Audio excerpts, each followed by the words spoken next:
আব্বু একটাবার বোঝার চেষ্টা করো। উনি হলেন আমার কলেজের বড় আপু। এখন যদি আমাদের কলেজে কোনোভাবে জানাজানি হয়ে যায় যে ওনার সাথে আমার বিয়ে হয়েছে, তবে আমাদের দুজনের রেপুটেশনের কি অবস্থা হবে একবার ভেবে দেখেছো? জুনিয়র হয়ে সিনিয়রকে বিয়ে করছি শুনলে ফ্রেন্ডরা হাসাহাসি করে আমায় মেরে ফেলবে। রেপুটেশন? কিসের রেপুটেশন? তুমি আমাকে রেপুটেশন শেখাচ্ছ? আমি বলেছি সেটাই হবে। সবার আগে আমার বন্ধু রেপুটেশন আমার কাছে বড়। তাই বলে তুমি তোমার বন্ধুর রেপুটেশন বাঁচাতে গিয়ে আমাকে এইভাবে বলি দিয়ে দেবে? নিজের ছেলের কথা একবারও ভাবলে না? আকাশ, তুমি কিন্তু এবার অনেক বেশি বাড়িয়ে বলছো। আমি যেটা ডিসিশন নিয়েছি সেটাই ফাইনাল। কিন্তু আব্বু। কোনো কিন্তু নয়। আমি আর একটা কথা শুনতে চাই না। তাড়াতাড়ি রেডি হয়ে নাও। তোমার বিয়ে আজই হবে এবং এই মুহূর্তে। আকাশকে আর কোনো কথা বলার সুযোগ না দিয়ে তার বাবা ঘর থেকে গটগট করে বেরিয়ে গেলেন। তিনি সোজা নিচে চলে গেলেন যেখানে তিথির বিয়ের আয়োজন করা হয়েছিল। তিথি ইন্টার সেকেন্ড ইয়ার পড়ে আর আকাশ ফার্স্ট ইয়ারে। তিথি যেমন সুন্দরী তেমনি অসম্ভব ইন্টেলিজেন্ট। পুরো কলেজ তার ফ্যান, আর আকাশ হলো খেলাধুলায় ফেমাস। তার দুজনকে নামে চিনলেও কখনো আহামরি কোনো পরিচয় ছিল না। তবে আকাশ মনে মনে তিথিকে পছন্দ করত, কিন্তু কখনো প্রকাশ করেনি। তিথির বিয়ের খবর শুনে আকাশের মনটা আগে থেকেই খারাপ ছিল, কিন্তু এখন পরিস্থিতি যা দাঁড়িয়েছে তাতে সে চরম অবাক। বিয়ের আসরে হুট করে বরপক্ষ ফোন দিয়ে জানিয়ে যায় তারা আসবে না। কেন আসবে না তার কোনো সঠিক কারণও তারা জানায়নি। হুট করে বিয়ে ভেঙে যাওয়ায় তিথির বাবা কান্নায় ভেঙে পড়েন। আকাশের বাবা বন্ধুর এই দুর্দিন সহ্য করতে না পেরে ঘোষণা দেন বন্যা আসলে নেই, তার ছেলে আকাশই হবে তিথির বর। তিথির বাবা বন্ধুর এমন মহানুভবতায় চোখের পানি মুছতে মুছতে রাজি হয়ে যান। আকাশ যখন নিজের রুমে হতভম্ব হয়ে বসেছিল, ঠিক তখনই তার মা ঘরে ঢুকলেন এবং আকাশের কাঁধে আলতো করে হাত রাখলেন। বাবা আকাশ, মেয়েটা কিন্তু মোটেও খারাপ না। বেশ চঞ্চল হলেও মনটা খুব পরিষ্কার। আমি তো ওকে চোখের সামনে বড় হতে দেখেছি। কিন্তু আম্মু, পরিচিত হওয়া এক জিনিস আর বিয়ে করা অনেক বড় একটা দায়িত্ব। আমরা কলেজের জুনিয়র সিনিয়র, এটা লোকে কিভাবে নেবে? পাগল ছেলে তোরা তাও তো পাগল ছেলে তোরা তাও তো একে অপরকে চিনিস। তোমার আব্বুর সাথে যখন আমার বিয়ে হয় তখন আমরা কেউ কাউকে চিনতাম না। কই আমাদের সংসার কি চলছে না? দেখতে দেখতে তো 25টা বছর কাটিয়ে দিলাম একসাথে। ভালোবাসা কি আমাদের মধ্যে কম আছে? মায়ের কথা শুনে আকাশ বুঝতে পারল যে তার মা বাবা যেহেতু রাজি, সেখানে তার অমত দেওয়ার কিছু নেই। আর তিথি মেয়েটা তো খারাপ না।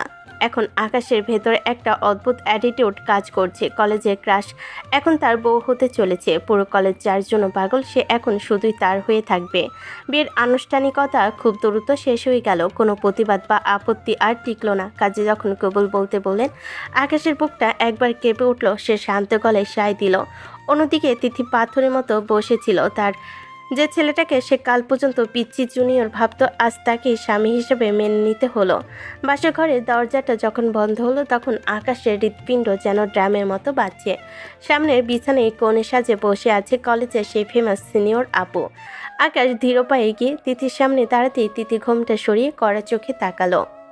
শোনো আকাশ, বেশি কাছে আসার চেষ্টা করবে না। আমি তোমার সিনিয়র, সেটা ভুলে যেও না। এই বিয়েটা স্রেফ পরিস্থিতির চাপে হয়েছে। কলেজের সিনিয়র হতে পারেন তিথি আপু, কিন্তু এই ঘরের ভেতরে আপনি এখন আমার বউ। আর বউকে কিভাবে হ্যান্ডেল করতে হয় সেটা আমার ভালোই জানা আছে। হোয়াট? তোমার তো সাহস কম না আকাশ? আমার সাথে মুখে মুখে মুখ মেলাচ্ছ? বিয়ে যখন হয়েই গেছে তখন কলেজের রিলেশনটা না হয় কলেজের গেটেই ফেলে আসতেন। এখন তো আমি আপনার স্বামী, তাই না? তিথির আগে আর বিস্ময়ে আকাশের দিকে তাকিয়ে রইল। এই শান্তশিষ্ট জুনিয়র ছেলেটার গলায় এমন কনফিডেন্স সে আগে কখনো দেখেনি। বাসঘরের নিস্তব্ধতা ভেঙে তিথি করা শাসন আকাশকে কিছুটা চমকে দিল। সে দ্রুত নিজেকে সামলে নিল। সারাদিনের ধকল আর বিয়ে ভেঙে যাওয়ার নাটকীয়তা আকাশকে মানসিকভাবে ক্লান্ত করে দিয়েছিল, কিন্তু এখন তিথির এই স্নেহ সুলভ আচরণ দেখে আকাশের জেদ চেপে গেল। সে ঠিক করলো এই গম্ভীর পরিবেশটাকে একটু খোঁচা মেরে হালকা করবে। আকাশ আলতো করে বিছানার এক কোণেই বসলো। এই যে মিস্টার জুনিয়র, তোমাকে আমি এক পাও এগোতে বারণ করেছি না? ওখানে বসলে কেন? দূরে গিয়ে দাঁড়াও। একদম আমার কাছে আসার চেষ্টা করবে না। বাহ, নিজের ঘরে নিজের বিছানায় বসতেও এখন আপনার পারমিশন লাগবে নাকি? আর কতক্ষণ এভাবে রেগে থাকবেন তিথি আপু? আপনার কি মনে হয় না এখন আমাদের একটু রিল্যাক্স হওয়া দরকার? সারাদিন তো কম নাটক হলো না। রিল্যাক্স মানে কি? শোনো আকাশ, খবরদার আমাকে তিথি আপু বলে ডাকবে না। কলেজে যখন সবাই জানবে যে আমার জুনিয়রের সাথে আমার বিয়ে হয়েছে, তখন আমার মান সম্মান কোথায় থাকবে ভেবেছো? তুমি জাস্ট একটা পিচ্চি ছেলে আমার কাছে, এর বেশি কিছু নও।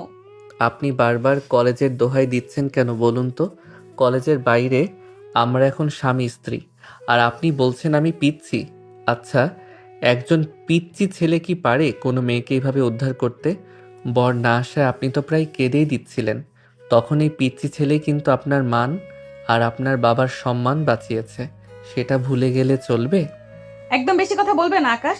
আমি মোটেও কাঁদছিলাম না, আমি তো মনে মনে খুশি হয়েছিলাম যে ওই বিপদ বিদায় হয়েছে, ওই আপদ বিদায় হয়েছে। কিন্তু তোমার মতো একটা ইম্যাচিউর ছেলের সাথে সারা জীবন পাল্লা দিতে হবে, এটা স্বপ্নেও ভাবিনি। ইম্যাচিওর? আচ্ছা ঠিক আছে, তাহলে দেখা যাক একজন ইম্যাচিওর স্বামী তার সিনিয়র বউকে কিভাবে শাসন করে। আপনি কি জানেন তিথি, আপনাকে রাগলে কিন্তু বেশ কিউট লাগে। বিশেষ করে আপনার এই নাকের ডগায় যখন রাগ জমে থাকে, তখন ইচ্ছে করে ওটা একটু টেনে দেই। তোমার এত বড় সাহস আকাশ, তুমি আমার নাক টেনে দেবে? তুমি কিন্তু লিমিট ক্রস করছো। আমি এই মুহূর্তে এই বাড়ি থেকে চলে যাব, দেখি কে আটকায়। যেতে পারেন, দরজা খুলে আছে। তবে মনে রাখবেন, বাইরে এখন রাত 2টো বাজে, আর গেটের কাছে আমার আব্বু পাহারা দিচ্ছে। আপনি বেরোলে তো আব্বু ভাববে আমি হয়তো আপনাকে কিছু বলেছি। তখন কিন্তু আমার চেয়ে আপনার অবস্থা বেশি খারাপ হবে। আব্বুর রাগ তো চেনেনি। তিথিরাকে ফুসতে ফুসতে ড্রেসিং টেবিলের সামনে গিয়ে দাঁড়ালো। সে বুঝতে পারছে আকাশের সাথে তর্কে জেতা এখন অত সহজ নয়। আকাশ মনে মনে বেশ আনন্দ পাচ্ছে। তিথির এই অসহায় রাগ আর গালে ফুলে থাকা মুখটা তাকে মুগ্ধ করছে। সে বালিশটা টেনে নিয়ে আরাম করে শুয়ে তিথির দিকে তাকায়। আচ্ছা তিথি, একটা কথা সত্যি করে বলুন তো, আপনার ওই হবু বর কেন পালালো? সে কি আগে থেকেই জানতো যে তার হবু বউ সারাক্ষণ বাঘিনীর মতো গর্জন করে? নাকি সে আপনার কলেজের ওই খতরনাক ইমেজের কথা শুনে ভয় পেয়ে গেছে? আকাশ, তুমি কি আজ আমার হাতে মার খাবে? ও কেন আসেনি সেটা ওর ব্যাপার, আর আমি বাঘিনী কি না সেটা তোমার সময় মতো তোমাকে বুঝিয়ে দেব। এই বিছানাটা আজ আমার, তুমি সোফায় গিয়ে ঘুমাও। সোজা কথা। সোফায়? সরি আপু, সোফাটা বেশ ছোট, আপনার লম্বা হাত পা ওখানে ধরবে না। তাছাড়া বিয়ের প্রথম রাতে বর সোফায় ঘুমালে লোকে শুনলে কি ভাববে? আপনি বরং এক কাজ করুন, মাঝখানে এই কোলবালিশটা থাকুক, আমি ওই পাশে, আপনি এই পাশে, ব্যাস ঝামেলা শেষ। কোনোভাবেই না, আমি তোমার সাথে এক বিছানায় থাকবো না। তুমি এক্ষুনি নিচে যাও অথবা বারান্দায় গিয়ে বসো। কেন? আমাকে কি খুব ভয় পাচ্ছেন?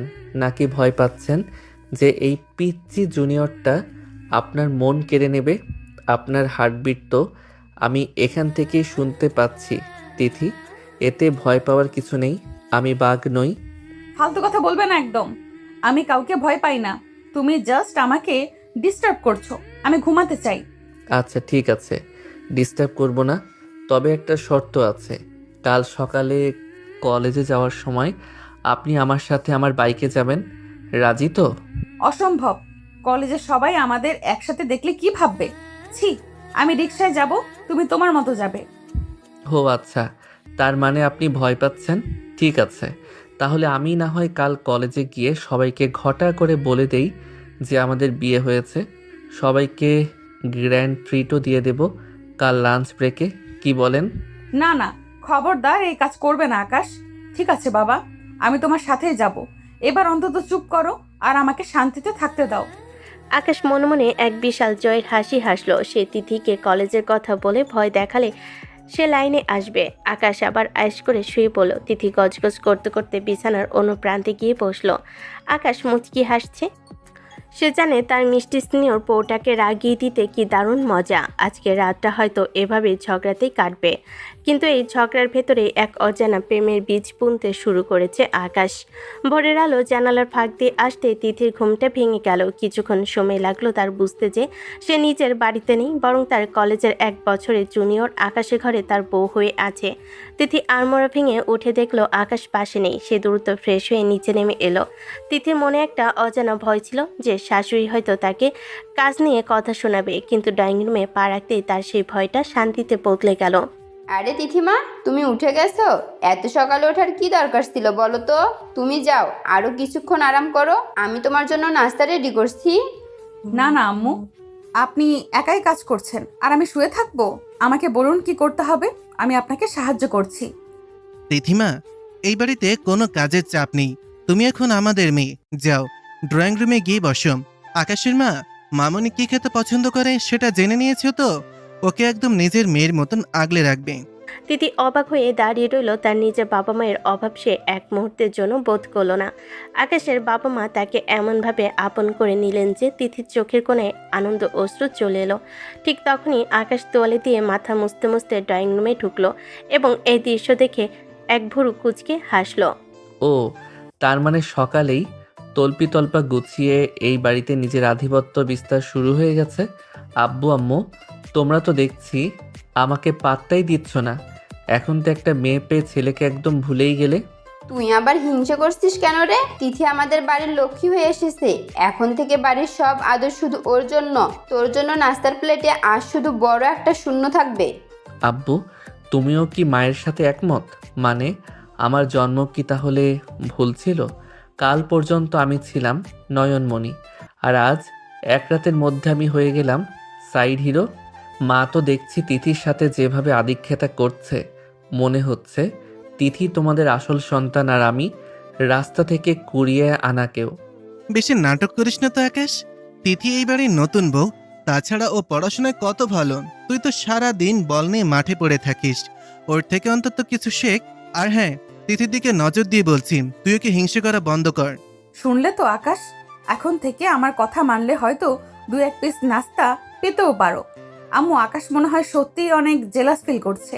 উফ তিথি আপু, থুরি তিথি ম্যাডাম, আপনার এই ভিক্টোরি স্মাইলটা না একদম ভালো লাগছে না। আব্বু, তুমি জানো না ও আমাকে কাল রাতে কত ধমক দিয়েছে? বলছে আমি নাকি ইম্যাচিওর, আর তোমরা কিনা ওকে মাথায় তুলছো।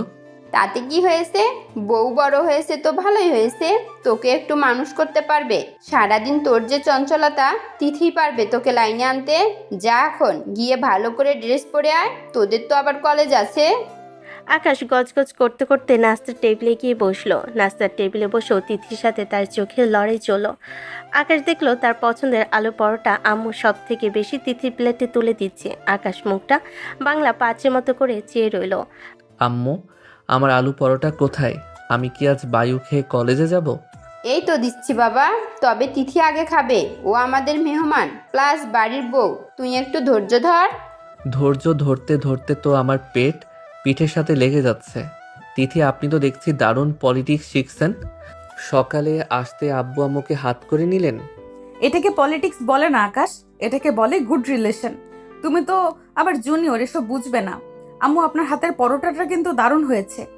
তিথিমা, খাওয়া শেষ হলে রেডি হয়ে নাও। আকাশ আজ তোমায় কলেজে দিয়ে আসবে। আকাশ সাবধান, তিথিকে ঠিক মতন কলেজে নিয়ে যাবি এবং সাবধানে নিয়ে আসবি। খবরদার, কথা যেন কোনো ঝামেলা না হয়। আর শোন, কলেজের কেউ যেন বুঝতে না পারে তোরা ঝগড়া করেছিস। আব্বু, আমি কেউ ড্রাইভার নাকি? ও তো একা রিকশায় যেতে পারে। তাছাড়া আমাদের কলেজে জানাজানি হলে তো সিন ক্রিয়েট হবে। আমি ওসব কিছু শুনতে চাই না। তুই আমার বাইক নিয়ে যাবি, এটাই আমার আদেশ। এখন আর কোনো কথা নয়, তাড়াতাড়ি বেরো। আকাশ বুঝতে পারলো আজ তার আর নিস্তানি। সে তিথির দিকে আর চোখে তাকালো। তিথি তখন একটা বিজয়ের হাসি দিয়ে তার দিকে তাকিয়ে আছে। আকাশ মনে মনে ভাবলো, দাঁড়াও ম্যাডাম, বাইকে তো উঠবেন, তখন এমনভাবে চালাবো যে আপনি আমাকে জড়িয়ে ধরতে বাধ্য হবেন। তখন বুঝবেন জুনিয়রের ক্ষমতা। তিথিও মনে মনে ভাবছিল কলেজে আজকের দিনটা কিভাবে পার হবে। আকাশের লাল রঙের স্পোর্টস বাইকটা বারান্দায় স্টার্ট দিয়ে দাঁড়িয়ে আছে। আকাশ হেলমেট পরে আয়নায় নিজের চুলগুলো একবার দেখে ঠিক করে নিল। মনে মনে তার দুষ্টামি বুদ্ধি তখন তুঙ্গে। তিথি খুব সাবধানে পা ফেলে নিচে নেমে এলো। হালকা নীল রঙের সালোয়ার কামিজে তাকে আজ অসম্ভব সুন্দর লাগছে। সে একবার আকাশের দিকে তাকিয়ে আবার দ্রুত চোখ সরিয়ে নিল। তার মনে একটা অজানা ভয় কাজ করছে, কারণ আকাশকে সে যতটুকু চেনে তাতে ছেলেটা যে শান্ত হয়ে বাইক চালাবে না সেটা তার ভালো করেই জানা। কি হলো তিথি ম্যাডাম, এভাবে মূর্তি হয়ে দাঁড়িয়ে আছেন কেন? শুভ লগ্ন তো পার হয়ে যাচ্ছে, তাড়াতাড়ি উঠে বসুন। দেরি হলে কিন্তু আপনার প্রিয় লেকচারার ক্লাসে ঢুকতে দেবে না। তখন আবার প্রক্সি দেওয়ার জন্য এই জুনিয়রকেই খুঁজতে হবে। শোনো আকাশ, আমি তোমার পেছনে বসছি ঠিকই, কিন্তু একদম দূরত্ব বজায় রেখে চালাবে। আর হ্যাঁ, স্পিড যেন 40-এর উপরে এক চুলো না যায়। যদি দেখি বেশি জোরে চালাচ্ছ, আমি কিন্তু চলন্ত বাইক থেকেই লাফ দেব, মনে থাকে জানো। আচ্ছা বাবা, আচ্ছা, আপনি বসুন তো আগে। আমি কি আর আপনার মতো অত পাকা ড্রাইভার নাকি? আমি তো আপনার চোখে স্রেফ এক ইমম্যাচিওর জুনিয়র। আমার উপর একটু ভরসা রাখলে কি খুব ক্ষতি হবে? তিথি কোনো মতে বাইকের এক কোণায় একটু দূরত্ব রেখে বসলো। আকাশ মনে মনে হাসলো এবং মনে মনে বলল, এবার বাঘিনীকে জব্দ করার পালা। বাইকটা মেন রোডে ওঠাতে আকাশ হঠাৎ করে গিয়ার বাড়িয়ে দিল। হু করে বাতাসের শব্দ কানে আসতে লাগলো আর বাইকের স্পিড মিটার 70-80 ছাড়িয়ে গেল। তিথি সিট আঁকড়ে ধরে চেষ্টা করলো, কিন্তু বাতাসের প্রচণ্ড ঝাপড়ে সে নিজেকে সামলাতে পারল না। আকাশ, আকাশ বলছি বাইক থামাও। এত জোরে কেন চালাচ্ছ? আমার খুব ভয় লাগছে আকাশ, প্লিজ স্পিড কমাও। তোমার পায়ে পড়ি। তুমি কি আমাকে মেরে ফেলার প্ল্যান করছো? কি বললেন? বাতাস খুব বেশি? আমি কিচ্ছু শুনতে পাচ্ছি না। আপনি বোধহয় আমার চালানো খুব এনজয় করছেন, তাই না? আর একটু স্পিড বাড়ালে কেমন হয় তিথি ম্যাডাম? আকাশ বাইকের গতি কমানোর বদলে আরও বাড়িয়ে দিল। সামনে একটা ছোট্ট গর্ত আসতে সে ইচ্ছে করে খুব জোরে ব্রেক কষল। তিথি নিজেকে সামলাতে না পেরে ছিটকে গিয়ে সজোরে আকাশের পিঠের উপর আছড়ে পড়ল। ভয়ে আর আতঙ্কে সে আকাশে কোমর জড়িয়ে ধরে তার পিঠের সাথে লেপ্টে রইল। তার হৃৎপিণ্ড তখন থরথর করে কাঁপছে। আকাশ, দোহাই তোমার, আমি মরে যাবো এভাবে চালালে। প্লিজ একটু দয়া করো, বাইকটা আস্তে চালাও। আমি আর কখনো তোমাকে নিয়ে মশকরা করব না, আর কখনো তোমাকে ছোট বলে খ্যাপাবো না। তুমি যা বলবে আমি তাই শুনবো, শুধু বাইকটা সাবধানে চালাও। সত্যি তো? আর কখনো বলবেন না যে আমি জুনিয়র বলে কিছু বুঝি না? আর কখনো আমাকে ওভাবে ধমক দিয়ে কথা বলবেন না তো? যদি কথা দেন তবেই স্পিড কমাবো। না না, কখনো করবো না, প্রমিস করছি। শুধু আমাকে নিরাপদে কলেজে পৌঁছিয়ে দাও। আমার বুক ফেটে যাচ্ছে আকাশ, প্লিজ থামো। তিতির এই অসহায় আর ভয়ার্ত কণ্ঠস্বর শুনে আকাশের মনের ভেতর এক অদ্ভুত ভালো লাগা কাজ করলো। সে বাইকের গতি কিছুটা কমিয়ে দিল, কিন্তু তার দুষ্টু বুদ্ধি এখনও পুরোপুরি মেটেনি। সে দেখল তিথি ভয় এখনও তাকে শক্ত করে জড়িয়ে ধরে আছে। তিথির গায়ের মিষ্টি সুবাস আর তার শরীরের উষ্ণতা। আকাশের পিঠে এক বিদ্যুৎ তরঙ্গ খেলে গেল। আকাশ ইচ্ছে করে আবার রাস্তার মাঝখানে বারবার ছোট ছোট ব্রেক কষতে শুরু করলো। প্রতিবার ব্রেকে তিথি আরও নিবিড়ভাবে আকাশকে জাপটে ধরছিল। সরি তিথি, এই রাস্তার অবস্থা যে আজ এত খারাপ কেন কে জানে। বারবার ব্রেক কষতে হচ্ছে। আপনার কি খুব বেশি অসুবিধা হচ্ছে? চাইলে আপনি নামতে পারেন, তবে বাকি পথ হেঁটে যেতে হবে। তুমি কি ইচ্ছে করে এসব করছো আকাশ? আমি বুঝতে পারছি তুমি আমাকে জব্দ করার চেষ্টা করছো, কিন্তু বিশ্বাস করো, আমার হাত পা ভয়ে জমে গেছে। তুমি আর একটু আস্তে চালাও। ছি, আপনি আমাকে এখনও সন্দেহ করছেন? আমি তো আপনাকে সেফলি নিয়ে যাওয়ার আপ্রাণ চেষ্টা করছি। আপনি বরং আমাকে আরও একটু শক্ত করে ধরে রাখুন, যাতে ঝাঁকুনিতে পড়ে না যান। আমার পিঠ শক্ত আছে, আপনি ভরসা রাখতে পারেন। তিথি বুঝতে পারলো আকাশ তাকে ইচ্ছে করে নাজেহাল করছে, কিন্তু এই মুহূর্তে তার প্রতিবাদ করার মতো শক্তি নেই। দুজনের মধ্যে এক অদ্ভুত নিস্তব্ধতা আর বিব্রতকর পরিস্থিতি তৈরি হলো। তিতির বুকের ধকপকানি আকাশ নিজের পিঠে স্পষ্ট অনুভব করতে পারছে। দুজনের শরীর যখন একে অপরের সাথে নিবিড়ভাবে মিশে আছে, তখন এক অজানা রোমাঞ্চ আর ভালো লাগা তাদের ঘিরে ধরল। তিথি লজ্জার অস্বস্তিতে চোখ বন্ধ করে রইল। সে মনে মনে ভাবল, এই জুনিয়র ছেলেটা তাকে যেভাবে কাবু করেছে তেমনটা আগে কেউ করতে পারেনি। কলেজে গেটের কাছাকাছি আসতেই আকাশ বাইকের গতি একদম কমিয়ে দিল। তিথি দ্রুত নিজেকে সরিয়ে নিয়ে একটু দূরত্ব বজায় রেখে বসলো। তার মুখটা তখন লজ্জায় লাল হয়ে আছে। আকাশও কিছুটা অপ্রস্তুত হয়ে হেলমেট খুলে ফেলল। কলেজের গেট পর্যন্ত আসার এই অল্প সময়ে তাদের দুজনের মধ্যে যে কী তোলপাড় বয়ে গেল তা তারা দুজনেই জানে। বাইক থামার পর তিথি এক মুহূর্ত অপেক্ষা না করে দ্রুত নেমে দাঁড়ালো। পৌঁছে গেছি ম্যাডাম। রাইডটা কেমন ছিল? ভাড়াটা কি এখন দেবেন নাকি রাতে বাড়িতে গিয়ে বুঝিয়ে দেবেন? তোমার সাথে কথা বলাই বৃথা। তুমি একটা আস্ত শয়তান। আমি জানতাম তুমি সুযোগ পেলে আমাকে জ্বালাবে, কিন্তু মনে রেখো আকাশ, এর শোধ আমি ক্লাসে নেব। তিথি আর এক সেকেন্ডও সেখানে দাঁড়ালো না। নিচের ব্যাগটা গুছিয়ে নিয়ে গটগট করে কলেজের ভেতরের দিকে হাঁটা দিল।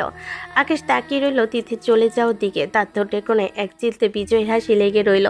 তবে আকাশ নিজেও বুঝতে পারছে না এই খুনসুটির আড়ালে সে তিথি কতটা মায়েই পড়ে যাচ্ছে। দুজনে কারোর মুখেই আর কথা সরল না। এক রোমাঞ্চকর অস্বস্তি আর ভালো লাগা নিয়ে তারা দুজনে কলেজের দিকে দুদিকে চলে গেল। কলেজের করিডোর দিয়ে তিথি যখন গটগট করে হাঁটছে, তার পেছনে একদল বন্ধু বান্ধব সবার চোখে মুখে এক ধরনের দুষ্টামি বুদ্ধি খেলা করছে। তিথি সরাসরি আকাশের ক্লাসরুমের সামনে গিয়ে দাঁড়ালো। ক্লাসের ভেতরে তখন বেশ শোরগোল। আকাশ তার বেস্ট ফ্রেন্ড রাজীবের সাথে আড্ডায় মগ্ন। তিথি ভেতরে ঢুকে তার হাতের ডায়েরিটা দিয়ে আকাশের বেঞ্চের উপর সজোরে একটা বাড়ি দিল। হঠাৎ এই শব্দে ক্লাসের সবাই চুপ হয়ে গেল এবং তিথির বন্ধু নিশি আর সজলও দুই পাশে বেশ গম্ভীর হয়ে দাঁড়িয়ে গেল। এই ছেলে, কখন থেকে এখানে দাঁড়িয়ে কথা বলছি, কানে যায় না তোমার? সিনিয়ররা ক্লাসে ঢুকেছে আর তোমরা দুই বন্ধু নিজেদের দুনিয়ায় মত্ত আছো। কলেজের সাধারণ শিষ্টাচার কি ভুলেই গেছো নাকি আকাশ? ঠিক বলেছিস তিথি, আজকালকার জুনিয়রদের মধ্যে এরকম ম্যানার্স নেই। আকাশ, তুমি তো আবার স্পোর্ট নিয়ে খুব গর্ব করো, তো আমাদের দেখেও না দেখার ভান করছো কেন? আমরা কি এখানে বাতাস খেতে এসেছি? তোমার রেসপেক্ট কি শুধু মাঠেই সীমাবদ্ধ?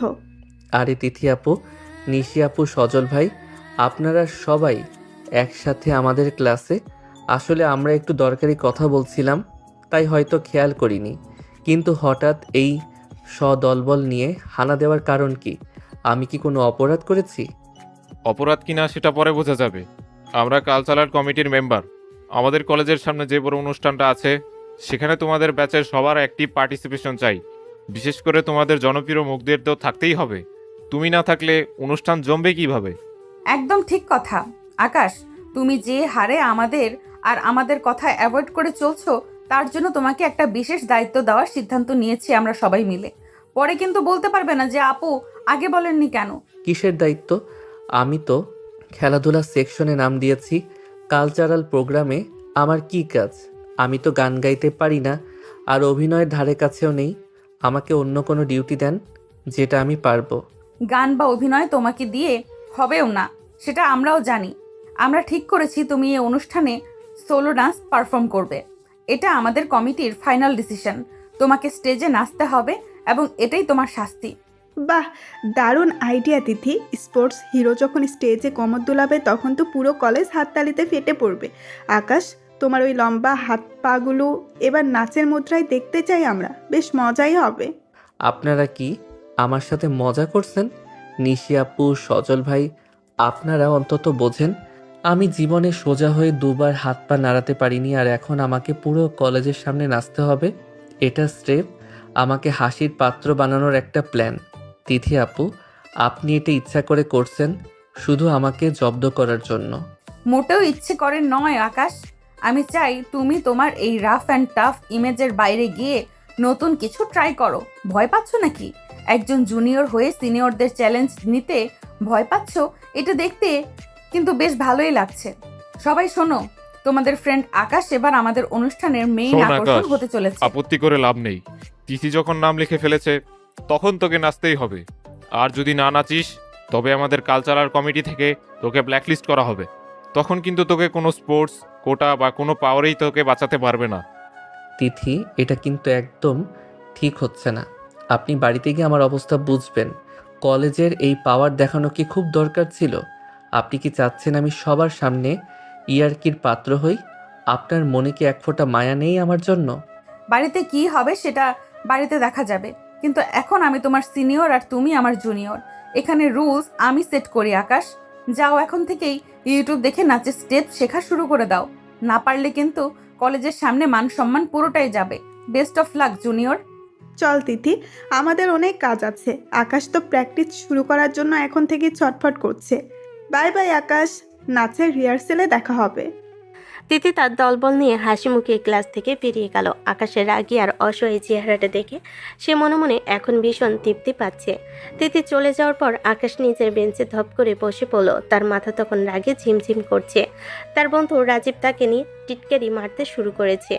আকাশ মনে মনে ঠিক করলো, তিথি যদি তাকে এভাবে জব্দ করতে চায় তবে সেও এর একটা ভিত বাড়িতে গিয়ে করে ছাড়বে। সারাদিন কলেজের শত ঝুট ঝামেলা আর খুনসুটি শেষে বাড়িতে আকাশ আর তিথির সময়টা বেশ শান্তিতে কেটেছে। বাবা মায়ের সামনে তারা যেন এক আদর্শ দম্পতির অভিনয় করেছে, যে কেউ কল্পনাও করতে পারবে না তাদের মধ্যে যুদ্ধ চলছে। রাতে ডিনার শেষে তারা হাসি মুখে নিজেদের ঘরে ফিরে এলো।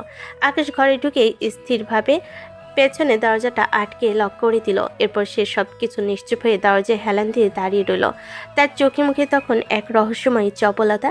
সে মনে মনে একটা দারুণ বুদ্ধি হাতড়ে পেয়েছে। হঠাৎ তার ঠোঁটের কোণে এক চিলতে শয়তানি হাসি ফুটে উঠল এবং সে ধীর পায়ে তিথির দিকে এগোতে শুরু করলো। আকাশ, তুমি এইভাবে রোবটের মতো তাকিয়ে আছো কেন? আর আমার দিকে এইভাবে এগোচ্ছ কেন তুমি? ড্রেসিং টেবিলের সামনে থেকে সরো, আমি চুলটা ঠিক করব। ওখানেই থামো বলছি। কেন তিথি ম্যাডাম, আমি আমার নিজের ঘরে নিজের বিবাহিত স্ত্রীর দিকে এগিয়ে আসছি, তাতে আপনার এত আপত্তির কি আছে? আজ কলেজে তো সবার সামনে আমাকে বেশ নাজেহাল করলেন, সিনিয়র হওয়ার অনেক পাওয়ার দেখালেন, এখন একটু আমার পাওয়ার দেখানোর পালা, কি বলেন? আকাশ দেখো, ইয়ার্কি করো না। কলেজে যা হয়েছে সেটা তো জাস্ট একটা ফান ছিল। বন্ধুদের সামনে একটু ভাবনা নিলে হয়। তুমি ওটা নিয়ে এখনো মনে মনে রাগ পুষে রেখেছো। আর তুমি এইভাবে উথাল পাথাল ভঙ্গিতে কথা বলছো কেন? রাগ? না না, আমি একদম রাগ করিনি। আমি তো জাস্ট একটা ধ্রুব সত্য মনে করিয়ে দিচ্ছি।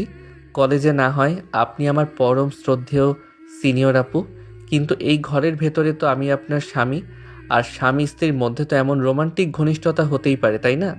নাকি এখানেও আপনি সিনিয়রিটি দেখাবেন? কিছু একটা হতে পারে মানে কি? আকাশ, তুমি কিন্তু ধীরে ধীরে লিমিট ক্রস করছো। একদম কাছে আসবে না বলছি। ছাড়ো আমাকে, ওদিকে যাও। কেন ছাড়বো? কলেজের সেই দাপুটে তিথি আপু আজ একটা ছোট জুনিয়রের কাছে ভয়ে কুঁকড়ে যাচ্ছে। আপনার হার্টবিট তো একদম লাউড স্পিকারের মতো বাজছে তিথি। কি হলো, মুখটা অত শুকিয়ে গেছে কেন? আমি তো বাঘ নই যে আপনাকে খেয়ে ফেলবো। আমি তো শুধু আমার অধিকারের কথা বলছি। আকাশ প্লিজ, তুমি কি করছোটা কি? বাড়ির বাকিরা যদি কোনোভাবে টের পায় তবে কি ভাববে? তুমি কি পাগল হয়ে গেছো? আমি কিন্তু চিৎকার করব। চিৎকার করে লাভ নেই, দরজা মজবুতভাবে লক করা। এখন আপনার কাছে মাত্র দুটো অপশন আছে, হয় আপনি আমার সাথে এই মায়াবী রোমান্টিক সময়টা কাটাবেন, নয়তো আমি আপনাকে একটা শর্ত দেব। কোনটা আপনার জন্য সহজ হবে? কি শর্ত তাড়াতাড়ি বলো। আর তুমি আগে একটু দূরে সরে দাঁড়াও, আমার দম বন্ধ হয়ে আসছে। এইভাবে তাকাচ্ছ কেন আমার দিকে? শর্তটা একদম পানির মতো সহজ। আমাকে ওই অনুষ্ঠানে নাচতে হবে না, আপনি ওই লিস্ট থেকে আমার নামটা এখনই কেটে দেবেন। যদি রাজি হন তবে আমি এখন দূরে সরব, আর যদি রাজি না হন তবে কিন্তু আজকের রাতটা আমাদের জন্য অনেক বেশি স্মরণীয় হয়ে থাকবে। অসম্ভব। লিস্ট একবার ফাইনাল হয়ে গেছে আর আমি সেটা জমাও দিয়ে দিয়েছি। ওটা চেঞ্জ করা কোনোভাবেই সম্ভব না। তোমাকে নাচতেই হবে আকাশ। এটা নিয়ে কোনো রিকোয়েস্ট বা ব্ল্যাকমেইল আমি শুনবো না। ও আচ্ছা, তার মানে আপনি চান আমি আপনার আরও কাছে আসি? ঠিক আছে, আমার কোনো আপত্তি নেই। আমি তো আপনার ইচ্ছাকেই প্রাধান্য দিচ্ছি। চলুন তবে আজকের রাতটা না হয় আমাদের নামেই লিখে দিই। আকাশ তিথির গলার কাছে নিজের মুখ নামিয়ে আনতে তিথি ভয়ে আর তীব্র লজ্জায় চোখ বন্ধ করে ফেল। সে বুঝতে পারছে আকাশ আজ তাকে পুরোপুরি কোণঠাসা করে ফেলেছে। আকাশের গায়ে করা পারফিউমের ঘ্রাণ আর তার তপ্ত নিঃশ্বাসের ছোঁয়া তিথির সারা শরীরে এক অজানা শিহরণ জাগিয়ে তোল। তিথির দেহের সাথে পিঠ ঠেকে গেছে, পালানোর আর কোনো পথ নেই। ঠিক আছে, ঠিক আছে, থামো আকাশ, আমি হার মানছি। তোমাকে আমি ওই নাচের লিস্ট থেকে মুক্তি দিচ্ছি। মানে তোমাকে আমি নিজে নাচ শেখাবো। তোমাকে একটা হাসির পাত্র হতে হবে না। তোমাকে একা হাসির পাত্র হতে হবে না। আমি নিজে তোমাকে প্র্যাকটিস করাবো এবং প্রয়োজনে তোমার সাথেই পারফর্ম করব। এখন তো খুশি? এবার দোহাই তোমার, আমার সামনে থেকে একটু সরো। এই তো লক্ষ্মী মেয়ের মতো কথা বলেছেন তিথি ম্যাডাম। প্রমিস তো? কাল থেকে কিন্তু আপনি আমার অফিসিয়াল ড্যান্স টিচার। আর টিচার যদি ক্লাসে ফাঁকি দেয় বা বেশি শাসন করে তবে কিন্তু এই স্বামী তার অধিকার আদায় করতে আবার ফিরে আসবে, মনে থাকবে তো? তুমি একটা আস্ত শয়তান আকাশ। আমি জীবনেও ভাবিনি তুমি এইটুকু একটা জেদ মেটানোর জন্য এতটা নিচুতলার রোমান্টিক ব্ল্যাকমেল করবে। জাস্ট আমাকে বিপদে ফেলে নিজের কাজ হাসিল করলে। এটাকে ব্ল্যাকমেইল বলে না তিথি, এটাকে বলে বুদ্ধির লড়াই। কলেজের দাপুটে সিনিয়র আপুকে ঘরের কোণে কাবু করার মজাই আলাদা। এখন শান্তিতে ঘুমান। কাল থেকে কিন্তু আমাদের ব্যক্তিগত ড্যান্স ক্লাস শুরু হবে, আর সেখানে আমি কিন্তু খুব দুষ্টু ছাত্র হব। তিথি রাগে আর চরম লজ্জায় লাল হয়ে ধপ করে বিছানার এক কোণায় গিয়ে বসল। সে অবাক হয়ে ভাবছে এই জুনিয়র আকাশ তাকে নাজেহাল করার এমন সব নতুন উপায় কোত্থেকে খুঁজে বের করে। আকাশ মনে মনে বিজয়ের হাসি হাসছে। সে যেমন নাচের হাত থেকে বাঁচল, তেমনি তিথিকেও এক হাত দেখে নিল। সকাল থেকে আকাশের ঘরে মিউজিক সিস্টেমটা হালকা ভলিউমে বাজছে। তিথি আজ বেশ আটঘাট বেঁধে নেমেছে আকাশকে নাচ শেখাতে। পরনে তার সাধারণ একটি সালোয়ার কামিজ হলেও চুলে হাত খোপা আর কপালে ছোট টিপটা তাকে এক অন্যরকম গাম্ভীর্য দিয়েছে। অন্যদিকে আকাশ ট্র্যাক প্যান্ট আর টি শার্ট পরে বিরস মুখে দাঁড়িয়ে আছে। তার কাছে মনে হচ্ছে এর চেয়ে রোদে পুড়ে মাঠে ক্রিকেট খেলাটাও অনেক সহজ ছিল। তিথি কোমরে হাত দিয়ে আকাশের সামনে এসে দাঁড়ালো। শোনো আকাশ, একদম মন দিয়ে শোনো। আমি তোমাকে কাল রাতে কথা দিয়েছি ঠিকই, কিন্তু তোমাকে তো অন্তত কোমরটা একটু নাড়াতে হবে। তুমি তো একদম রোবটের মতো, কাঠের পুতুলের মতো দাঁড়িয়ে আছো। আমি এখন যে স্টেপটা দেখাচ্ছি একদম হুবহু সেটা ফলো করো। 1-2 দিন এবার ডান পা সামনে দিয়ে চট করে ঘোরো। তিথি খুব সুন্দর করে হাতের মুদ্রায় একটি চমৎকার স্টেপ দেখিয়ে চট করে ঘুরে দাঁড়ালো। আকাশ হাঁ করে কিছুক্ষণ তিথি সেই ছন্দময় গতির দিকে তাকিয়ে রইল। তারপর নিজের লম্বা পা দুটো আড়াআড়ি করে ঘুরতে গিয়ে নিজের পায়ের সাথে নিজেই প্যাচ লাগিয়ে দিল। সে টাল সামলাতে না পেরে একদম ধপ করে বিছানার উপর গিয়ে পড়ল। ধুর, এসব কি ছাইপাস নাচ শিখাচ্ছ তুমি? ধুর ছাই, এসব আমার দ্বারা জীবনেও হবে না তিথি। এর চেয়ে তো ক্রিকেট খেলা 1000 গুণ ভালো। অন্তত মাঠে নেমে বল দেখে সজোরে একটা ছক্কা মারা যায়। এই যে ডানে মোড়ো বায়ে যেও, এই যে ডানে মোড়ো বায়ে ঘোরো, এসব তো মেয়েলি কাজ। আমার কোমরের হাড় তো লোহার মতো শক্ত, ওটাকে আর আপনার মতো রবারের মতো ইচ্ছে মতো ঘুরবে নাকি? বড় বড় ছক্কা মারা তোমার জানা আছে। আকাশ, বাজে কথা একদম বন্ধ করার, জলদি উঠে দাঁড়াও। আমি তোমাকে একদম সিম্পল একটা স্টেপ দিচ্ছি, তুমি শুধু সেটা করো। নিজেকে খুব বড় স্পোর্টসম্যান ভাবো না? তাহলে শরীরের ব্যালেন্স ঠিক করতে পারছো না কেন? আবার করো, আমি আবারও দেখাচ্ছি। এবার যদি ভুল হয় তবে কিন্তু খবর আছে। তিথি আবার আকাশের হাত ধরে তাকে এক ঝটকে টেনে তুলো। তিথি আকাশের খুব কাছাকাছি গিয়ে তার ডান হাতটা নিজের কাঁধের উপর রাখলো এবং আকাশের অন্য হাতটা নিজের শক্ত হাতের মুঠোয় নিল। আকাশ হঠাৎ তিথির এত কাছে চলে আসে বেশ অপ্রস্তুত হয়ে গেল। তিথির গায়ের মিষ্টি পারফিউমের সুবাস তার নাকে এসে বারবার ধাক্কা দিচ্ছে। আকাশের বুকের ভেতরটা তখন কেমন যেন ধকধক করে উঠছে। আপনি কি চাচ্ছেন আমি সত্যি সত্যি স্টেজে গিয়ে পুরো কলেজের সামনে নিজেকে হাসির পাত্র বানাই? দেখুন তিথি, আমি আপনার চোখের দিকে তাকিয়ে এইভাবে হাত পা নাড়াতে পারছি না। আমার নাচের দন্ত নো জানা নেই। তার উপর আপনি যখন এইভাবে আমার দিকে তাকিয়ে কমান্ড দেন, তখন আমি পা ফেলার কথা ভুলে আপনার চোখের দিকে তাকিয়ে থাকি। কেন, আমি কি বাঘ নাকি যে আমাকে দেখে তোমার ভয় পাওয়ার কি আছে? আমার চোখের দিকে তাকাতে সমস্যা কোথায়? আমি তো তোমার পার্টনার হিসেবে তোমাকে রিহার্সাল করাচ্ছি। মন দাও আকাশ, নয়তো কিন্তু কলেজের ওই বন্ধুরা তোমাকে নিয়ে সারা জীবন হাসাহাসি করবে। চলো, এই মিউজিকের তালে পা মেলাও। তিথি আবার আকাশকে নিয়ে ছন্দের তালে মুভ করা শুরু করলো। এবার আকাশ কিছুটা মনোযোগ দেওয়ার চেষ্টা করলো ঠিকই, কিন্তু যেই না তিথি তাকে একটু নিচু হয়ে ঘোরার স্টেপটা দেখালো, আকাশ নিজে ভারসাম্য হারিয়ে ফেলল। সে সোজা তিথির ওপর আশ্রে পড়ার উপক্রম হলো। তিথি নিজেকে সামলাতে গিয়ে পিছলে পড়ে যাচ্ছিল। ঠিক সেই মুহূর্তে আকাশ তার এক হাত বাড়িয়ে তিথির সরু কোমরটা শক্ত করে জড়িয়ে ধরল। তিথি নিচে পড়ে না গিয়ে সরাসরি আকাশের বুকের উপর আশ্রে পড়ল। আকাশ, তুমি কি এটা ইচ্ছে করে করলে? বারবার কেন তুমি আমার এত কাছে চলে আসছো? আর কেনই বা আমাকে এভাবে ধরছো? আমি কি ইচ্ছা করে পড়ে যাচ্ছি নাকি? আপনি তো আমাকে শরীরের ব্যালেন্স ঠিক করতে বললেন। দেখুন, আপনি তো আবার পড়ে যাচ্ছিলেন। আমি কিন্তু সময় মতো আপনাকে জাপটে ধরলাম। এখন তো আর এই জুনিয়রকে ইম্যাচিওর বলতে পারবেন না। ছাড়ো আমাকে, এখন প্র্যাকটিস করো ঠিক মতো। এসব শয়তানি বুদ্ধি পরে দেখাবে। তোমার হাত তো কোমর ছাড়ার নামই নিচ্ছে না।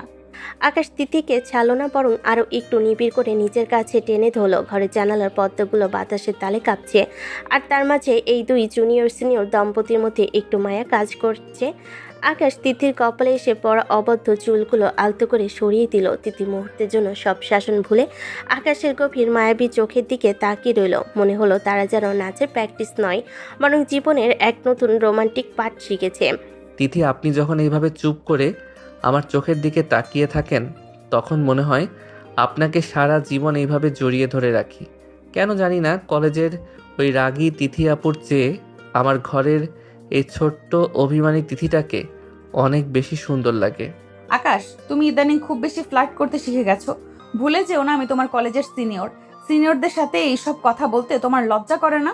আরে ভাই, সিনিয়র তো কলেজের গেট পর্যন্ত, এখানে তো আমি আপনার সব। আচ্ছা, আমাদের নাচের মিউজিকটা কি একটু বেশি রোমান্টিক হয়ে গেল না? দেখুন, আপনি আবারও তাল হারিয়ে ফেলছেন আর আমার দিকে তাকিয়ে থাকছেন। তারা আবার নাচের চেষ্টা শুরু করলো, কিন্তু কয়েক মিনিট যেতে না যেতেই তিথি আকাশে পায়ের ওপর ভুল করে পা দিয়ে দিল। তিথি নিজেকে সামলাতে না পেরে পেছনের দিকে উল্টে যাচ্ছিল। আকাশ এবার বিদ্যুৎ গতিতে তিথিকে টেনে ধরল। তিথি এবার আকাশের পা জোগলায় উঠে গেল। আকাশ তাকে কোলে তুলে নিয়ে এক চক্কর ঘুরে দাঁড়ালো। তিথি দুহাত আকাশের ঘাড় শক্ত করে জাপটে ধরে আছে। আকাশ নামাও, আমাকে বলছি। মা বা আব্বু দেখে ফেললে কি ভাববে বলো তো? তুমি তো দেখি নাচের বাহানায় আমাকে কোল থেকেই নামাচ্ছ না। নামাবো তো অবশ্যই ম্যাডাম, তবে তার আগে বলুন, এই জুনিয়রের সাথে ড্যান্স পারফরমেন্স করতে আপনার ভয় লাগবে না তো? নাকি কলেজের সবাই দেখলে আপনার রেপুটেশন ধুলোয় মিশে যাবে বলে আপনি চিন্তিত? ধুলোয় মিশলে মিশুক, আমার জুনিয়র যখন আমাকে এত আগলে রাখতে পারে তখন আর আমার ভয় কিসের? আকাশ, তুমি সত্যি খুব অদ্ভুত একটা ছেলে। আমি তোমাকে যত দেখি ততই অবাক হই। আকাশ তিথিকে সাবধানে নিচে নামিয়ে দিল। দুজনের মুখে তখন জয়ের এক চিলতে হাসি। তারা বুঝতে পারছে এই নাচের প্র্যাকটিস শুধু একটি অনুষ্ঠানের জন্য নয়, বরং তাদের নিজেদের মধ্যকার দূরত্ব কমিয়ে আনার এক মস্ত বড় সুযোগ। আকাশ মুচকে হাসলো আর তিথি লাজুক মুখে আবার মিউজিকটা অন করলো। আজকে দিনটা ছুটির দিন হওয়ায় আকাশ আর তিথির জন্য যেন এক আশীর্বাদ হয়ে এলো। কলেজে তাড়া নেই, ক্লাসে কোনো চাপ নেই, শুধু আছে নিজেদের মতো করে কাটানো কিছু ঘরোয়া মুহূর্ত।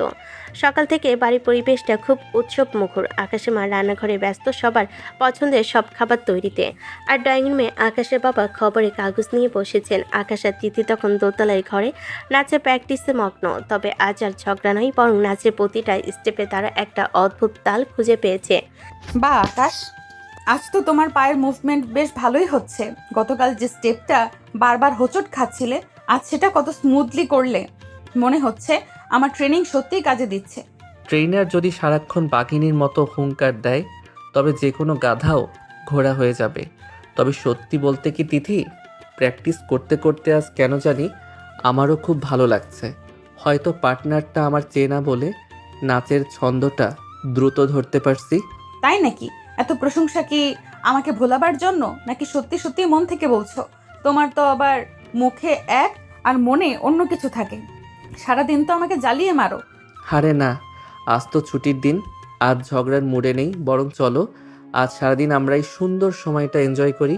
এই যে তুমি আমাকে নাচ শেখাচ্ছ, এটা তো আমাদের নিজেদের মধ্যকার বোঝাপড়াটাকেও দারুণ করছে, কি বলো? তিথি আর কোনো কথা না বলে লাজুক হাসলো। নাচের বিরতিতে তারা দুজন মিলে নিচে নেমে এলো। ড্রয়িং রুমে যেতে আকাশের বাবা চশমাটা নাকের ডগায় নামিয়ে তাদের দিকে তাকালেন এবং হাসি মুখে তাদের দুজনকে কাছে ডাকলেন। কিরে আকাশ, তোর নাচের প্র্যাকটিস কত দূর? মামানি তোকে ঠিক মতন শেখাচ্ছে তো, নাকি তুই আজও ওর উপর জবরদস্তি করছিস? সাবধান কিন্তু, তিথির কোনো নালিশ পেলে কিন্তু তোর খবর আছে। আব্বু, তুমি সবসময় আমাকেই কেন দোষী বানাও বলো তো? তিথি তো এখানে একদম কমান্ডিং অফিসারের মতো শাসন করছে। বরং আমারই উচিত তোমার কাছে বিচার দেওয়া। তোমার এই আদরের মেয়ে তো আমাকে এক মুহূর্ত জিরোতে দিচ্ছে না। একদম মিথ্যা কথা আব্বু। আকাশকে নাচের স্টেপ দেখাতেই আমার ঘাম ছুটে যাচ্ছে। ও শরীর তো একদম কাঠের মতো শক্ত, তবু আমি চেষ্টা করছি ওকে স্টেজে দাঁড় করানোর মতো তৈরি করতে। আপনি বলুন, ও কি ঠিক বলছে? থাক বাবা, অনেক হয়েছে। তোরা এখন একটু খেয়ে নে। তিথিমা, এই পায়েসটা আমি স্পেশালি তোর জন্য করেছি। আকাশকে বেশি দিবি না, ও তো সারাক্ষণ তোকে খেপায়। আম্মু, এটা অন্যায়। আমি এই বাড়ির ছেলে হয়ে পায়েস পাবো না? তিথি তো এসে আমার সব আদর কেড়ে নিল। এখন দেখি খাবারের ভাগটাও ও একাই খাবে। আকাশের মায়ের হাতের পায়েস খেয়ে তিথির মনটা ভরে গেল। সে নিজের বাবার বাড়ির কথা একবারও বাবার সময় পাচ্ছে না। আকাশের পরিবারের সবাই তাকে এতটাই আপন করে নিয়েছে যে তার মনে হচ্ছে সে সারা জীবন এই বাড়িতেই ছিল।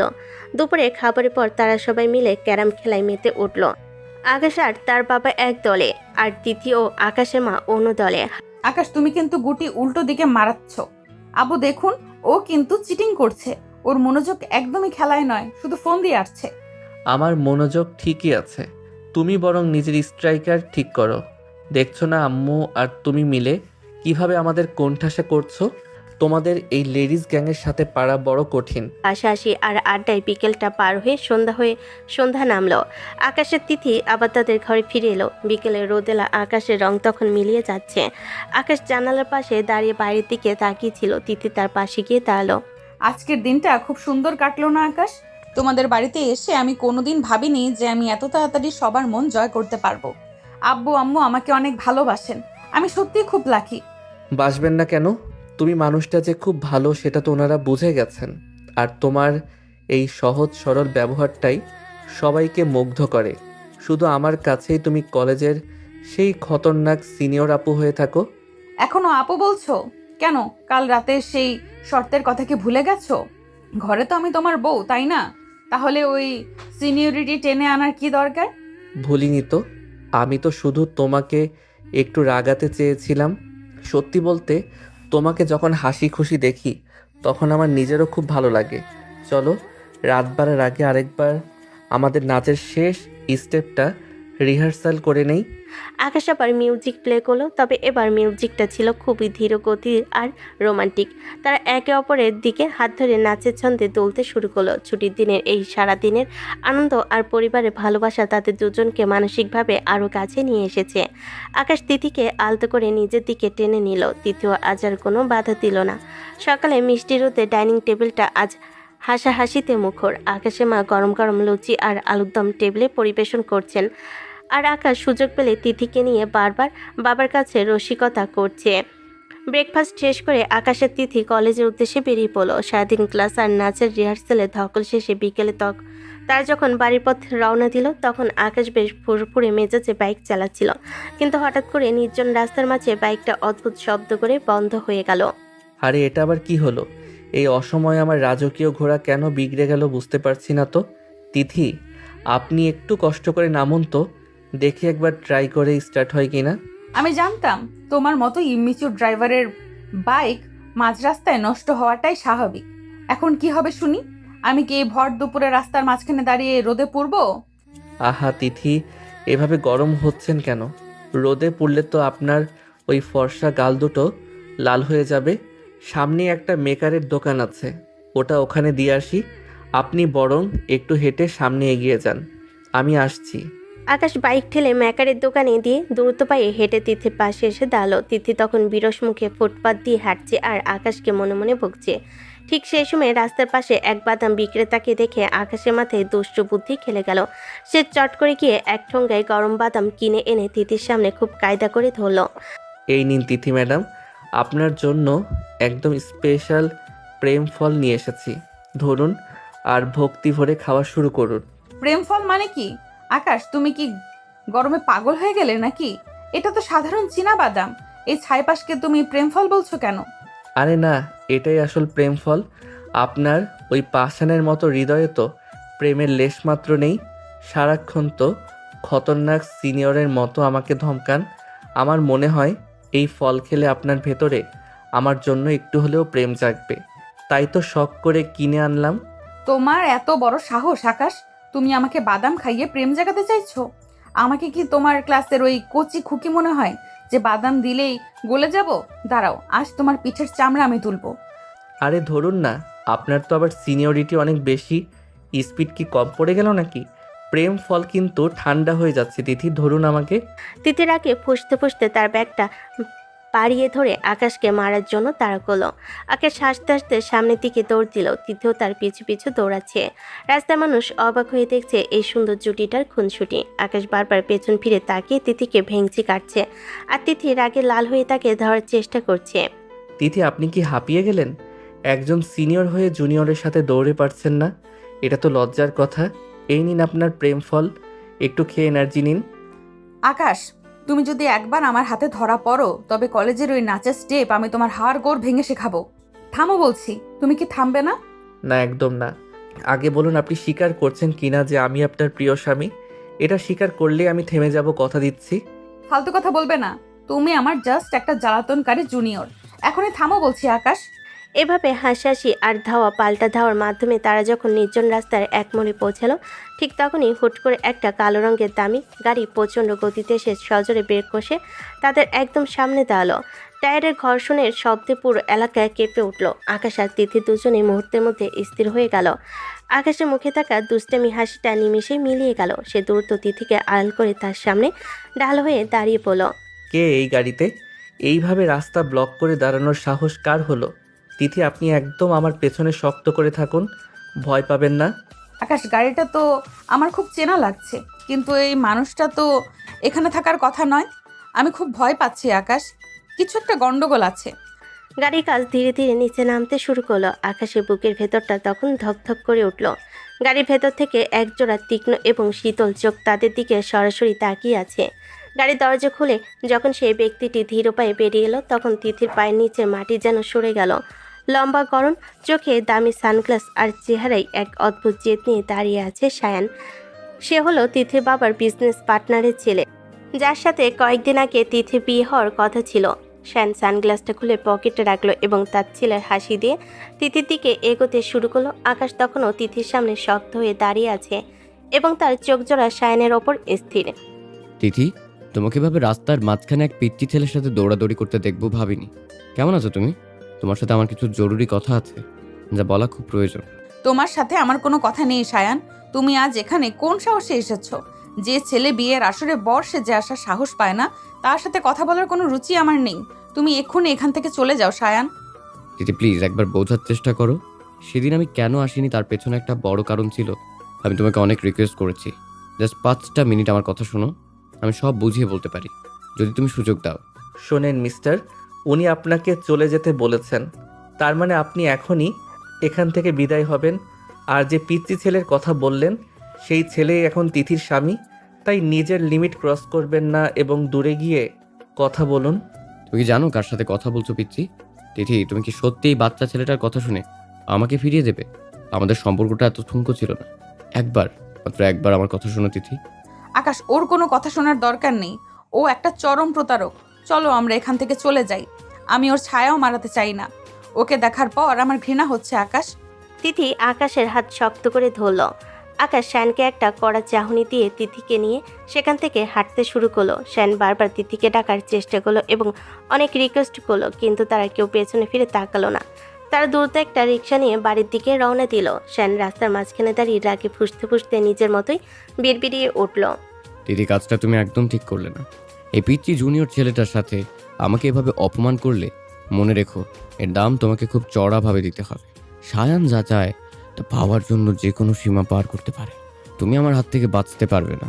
বিয়ের আগের দিন তুমি আমাকে নিজে ফোন করে বললে তুমি বিয়েটা করতে চাও না, তুমি একটু সময় চাও।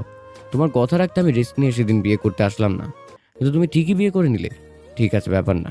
তুমি আমাকে শান্তি দাওনি, আমিও তোমাকে শান্তিতে থাকতে দেব না। তোমার পুরো পরিবারকে ধ্বংস করে আমি রাস্তায় নিয়ে আসবো, আই প্রমিস।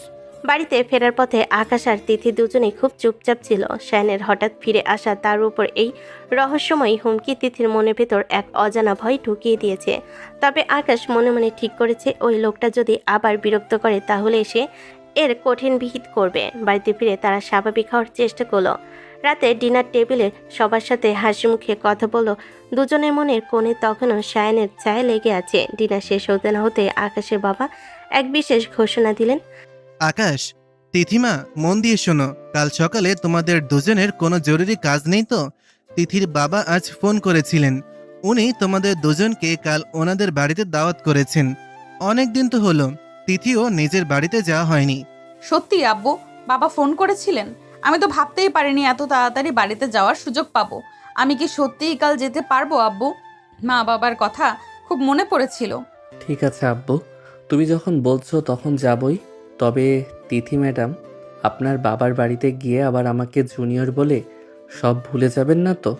সেখানেও কিন্তু আমি আপনার স্বামী হিসেবেই যাচ্ছি, মনে থাকে যেন। আপনিও না আকাশ, সব সময় আপনার মাথায় ওইসব দুষ্টুমি বুদ্ধি ঘুরে। আব্বু, আমরা কাল সকালেই বেরিয়ে পড়বো। অনেক কেনাকাটাও করতে হবে বাবার বাড়ির সবার জন্য। আমি সত্যিই খুব খুশি।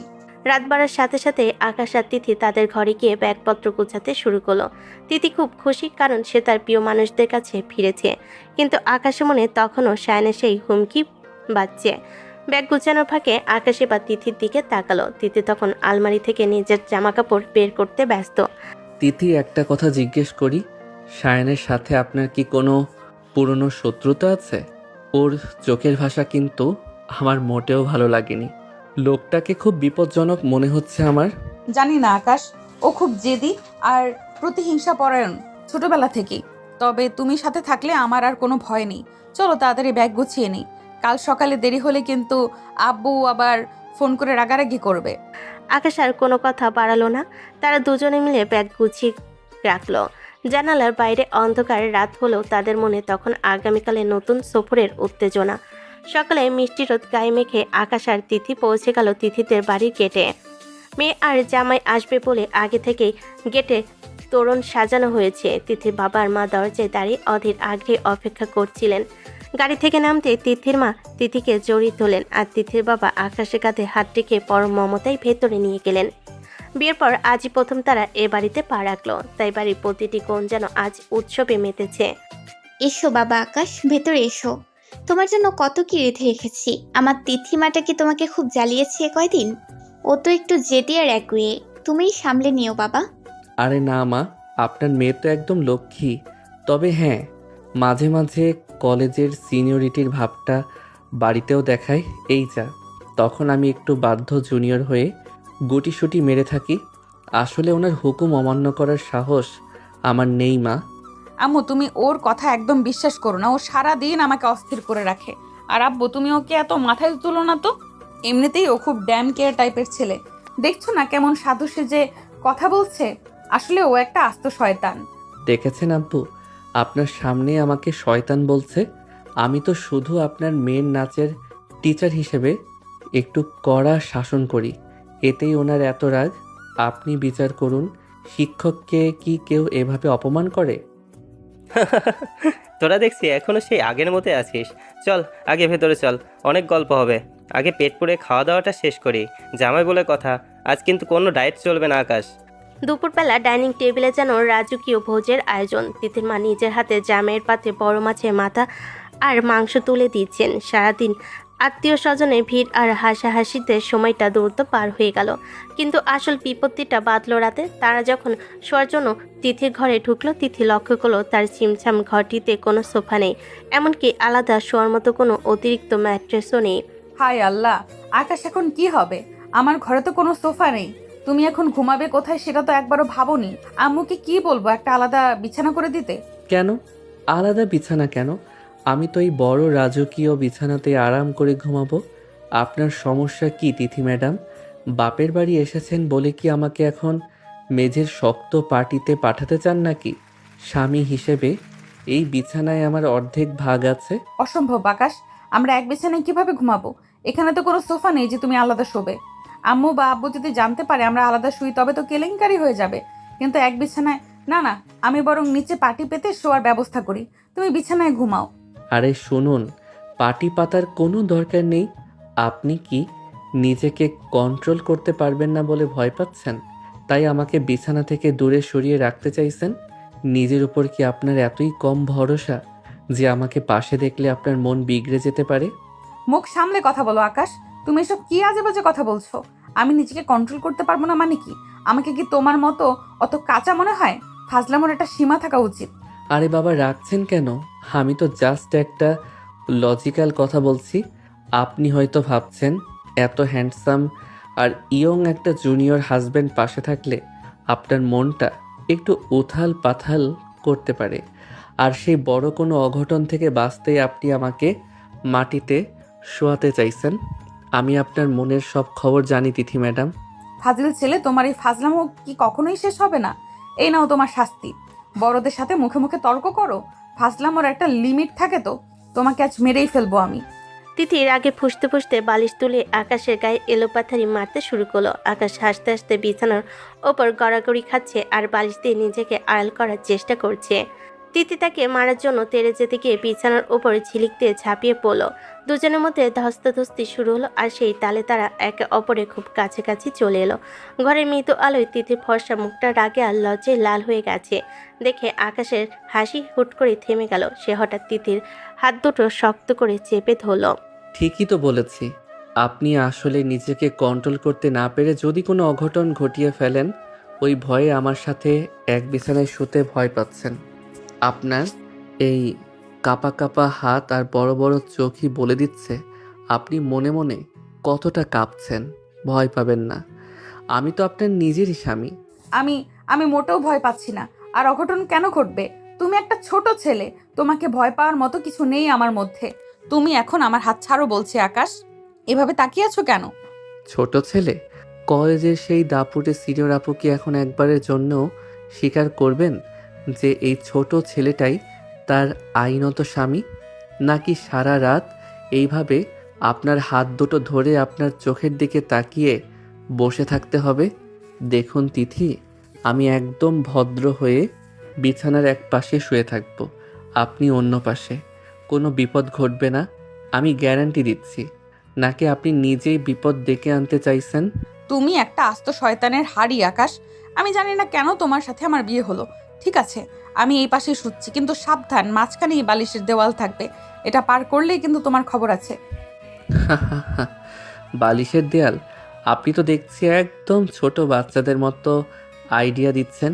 ঠিক আছে ম্যাডাম, আপনার বালিশের দেয়ালই সই। তবে মাঝরাতে ঘুমিয়ে ঘুমিয়ে দেয়াল ভেঙে আমার দিকে গড়িয়ে আসবেন না তো। আপনার তো আবার ঘুমের মধ্যে হাত পা ছোড়ার অভ্যাস আছে। চুপ করো আকাশ, একটা কথা বলবে না। লাইট বন্ধ করো, আমার খুব ঘুম পাচ্ছে। আর কাল সকালে আব্বু ডাকার আগে যেন তোমাকে ঘুম থেকে উঠতে দেখি। মেহমান হিসেবে দেরি করে উঠলে খুব খারাপ দেখাবে।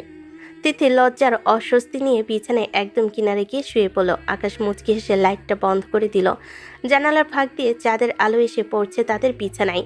আকাশ এক পলক পাশে শুয়ে থাকা তিথির দিকে তাকালো। তিথির চোখ বন্ধ করে থাকলো। তার ঘন ঘন নিঃশ্বাস নেওয়া আর হৃৎপিণ্ডের শব্দ আকাশ স্পষ্ট শুনতে পাচ্ছিল। বাপের বাড়িতে এসে তাদের এই প্রথম রাতটা এক অন্যরকম রোমাঞ্চকর নিস্তব্ধতা আর মিষ্টি অস্থিরতায় ভরে উঠল। বেশ কয়েকদিন তিথিদের বাড়িতে আকাশ আর তিথির দারুণ আনন্দ আর হাসি মজায় কেটে গেল।